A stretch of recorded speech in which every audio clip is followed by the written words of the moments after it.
എല്ലാവർക്കും ബെറ്റു സ്റ്റോക്സിലേക്ക് സ്വാഗതം.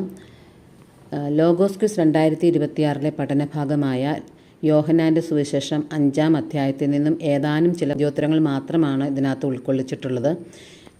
എല്ലാ റിവിഷൻ ചെയ്ത് കഴിഞ്ഞവരൊക്കെ ഒരു മോക്ക് ടെസ്റ്റ് പോലെയാണ് ഇത് ഇവിടെ പ്രതിപാദിച്ചിരിക്കുന്നത്. എല്ലാവരും ഒന്ന് ട്രൈ ചെയ്ത് നോക്കുക. ഒന്നാമത്തെ ചോദ്യം, ജെറുസലേമിൽ അജകവാടത്തിനടുത്തുള്ള കുളത്തിൻ്റെ പേരെന്ത്? അത് ഏത് ഭാഷയിലാണ്?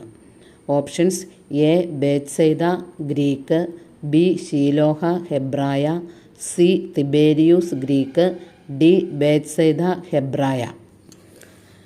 ഉത്തരം ഡി ബേത്സൈദ കുളം ഹെബ്രായ ഭാഷയിൽ. രണ്ടാമത്തെ ചോദ്യം, ബേത്സൈദ കുളത്തിന് എത്ര മണ്ഡപങ്ങളുണ്ട്? Options: A 5, B 4, C 6, D 3. ഉത്തരം എ 5. മൂന്നാമത്തെ ചോദ്യം, ബേത്സൈദ കുളക്കരയിൽ എത്ര വർഷമായിട്ട് രോഗിയായ ആളാണ് കിടന്നിരുന്നത്? Options: A 28, B 38, C 18, D 48. ഉത്തരം ബി 38. നാലാമത്തെ ചോദ്യം, ബേത്സൈദ കുളക്കരയിൽ കണ്ട രോഗിയെ പിന്നീട് ദേവാലയത്തിൽ വെച്ച് കണ്ടപ്പോൾ യേശു എന്താണ് അവനോട് പറഞ്ഞത്? ഓപ്ഷൻസ്: എ എഴുന്നേറ്റ് കിടക്കയും എടുത്ത് നടക്കുക, ബി നിനക്ക് സുഖം പ്രാപിക്കാൻ ആഗ്രഹമുണ്ടോ, സി മേലിൽ പാപം ചെയ്യരുത്. ഉത്തരം സി മേലിൽ പാപം ചെയ്യരുത്. അഞ്ചാമത്തെ ചോദ്യം, എൻ്റെ പിതാവ് ഇപ്പോഴും പ്രവർത്തന നിരതനാണ്, ഞാനും പ്രവർത്തിക്കുന്നു, ആര് ആരോട് പറഞ്ഞു? ഓപ്ഷൻസ്: എ യേശു രോഗിയോട്, ബി യേശു ജനങ്ങളോട്, സി യേശു യഹൂദരോട്, ഡി യേശു പുരോഹിത പ്രമുഖരോട്. ഉത്തരം സി യേശു യഹൂദരോട്. ആറാമത്തെ ചോദ്യം, വിധി മുഴുവൻ അവിടുന്ന് പുത്രനെ ഏൽപ്പിച്ചിരിക്കുന്നു, കാരണമെന്ത്? ഓപ്ഷൻസ്: എ പിതാവിനെ ആദരിക്കേണ്ടതിന്, ബി യേശു ദൈവപുത്രനാകയാൽ, സി പുത്രനെയും ആദരിക്കേണ്ടതിന്, ഡി യേശു ക്രൂശിൽ മരിച്ചതിനാൽ. ഉത്തരം സി പുത്രനെയും ആദരിക്കേണ്ടതിന്.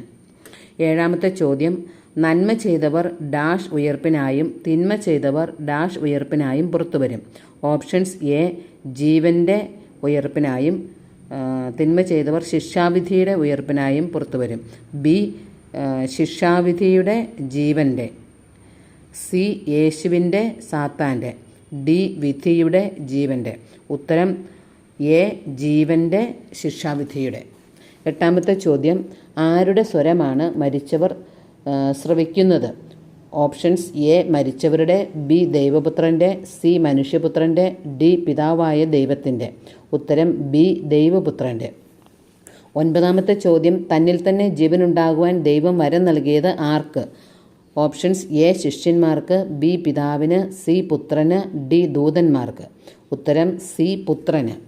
പത്താമത്തെ ചോദ്യം, നിത്യജീവനുണ്ടെന്ന് നിങ്ങൾ വിചാരിക്കുന്നത് എന്തിലാണ്? ഓപ്ഷൻസ്: എ ദൈവവചനം, ബി വിശുദ്ധ ലിഖിതങ്ങൾ, സി മനുഷ്യപുത്രനിൽ, ഡി പിതാവായ ദൈവത്തിൽ. ഉത്തരം ബി വിശുദ്ധ ലിഖിതത്തിൽ.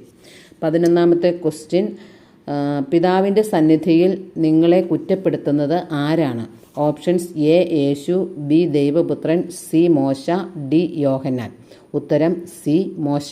നിങ്ങളിത് നോക്കിയിട്ട് നിങ്ങൾക്ക് എത്ര മാർക്ക് കിട്ടിയെന്ന് കമൻറ്റിലൂടെ അറിയിക്കുമല്ലോ. Thank you.